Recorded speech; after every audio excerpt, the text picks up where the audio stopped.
Namit ko po yung Chuchi when I was grade 6 when Yolanda strikes the Philippines po. They help us to rebuild our homes po for Cash for Works. That time po talaga, hindi namin expect na madadala po kasi kami kasi madami po talaga kami sa bunkhouse that time po. Yung bahay mo, butas-butas. Nang dumating si Yolanda, wash out na yun. Walang natira. Bless na yung Chuchi. Doon ako napunta. Nung nilipat yung mga tao dito, parang yung discrimination sa amin na wala kaming pag-asa. Nung sinabi ni Uncle Henry, may pabahay kami. Tumayo ako doon na maghihintay ako. Kahit anong mangyari, maghihintay kami. Si Mama po that time sa livelihood po siya nag-work as sewer po sa livelihood hanggang ngayon po. Isa akong single parent sa dalawa kong anak.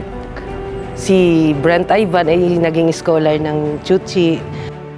Eh dahil sa Chuchi, yung pangarap ng anak ko natupad yun. Higit pa sa pangarap namin yung nakamtan namin. Na-disgrasya po kasi yung mister ko dati. Si Chuchi Foundation din po yung tumulong doon sa implant niya.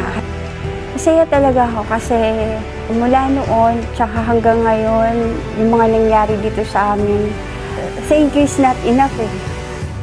Pangarap ko po dito sa village namin is ipagpatuloy po kung ano po yung nasimulan namin, yung pagkakaisa namin.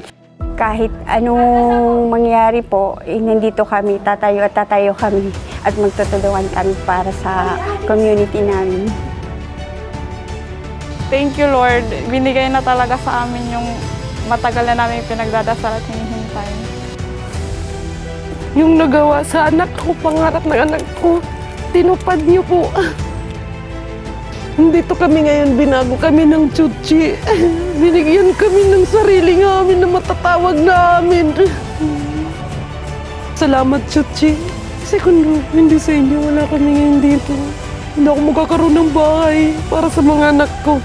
Kaya hanggang sa mawala man ako, hindi ko kayo makakalimutan. Talagang yung pagtulong ng Chuchi Foundation is from the heart.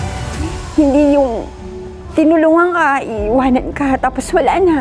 Yung Chuchi Foundation po parang nandun eh. Tinulungan ka, i-guide ka, hanggang marating mo kung saan ka.